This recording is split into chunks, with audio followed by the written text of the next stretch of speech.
Naša ideja jeste taj dijalog kako bismo svi pričali o tome i kako bismo na neki transparentniji način dali do znanja mladima da mi brinemo o njima i da nam je stalo do njih, što mislim vi izuzetno, ponovno kažem, radite, ali možda ovaj dijalog bi bilo neka aktivnost koja je konkretnija i koja bi konkretnije okupila veći broj mladih ljudi koje interesuje nešto i mogli bi da postave pitanje ili vama ili gradonačelnici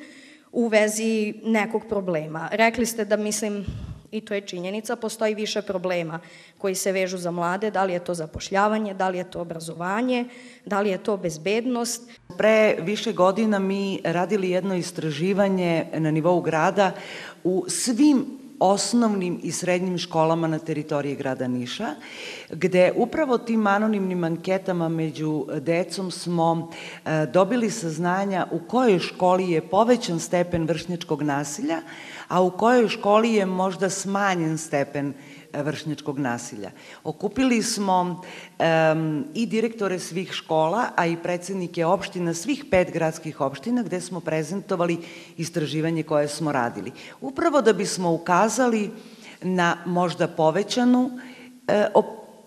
obazrivost ili opasnost od povećanja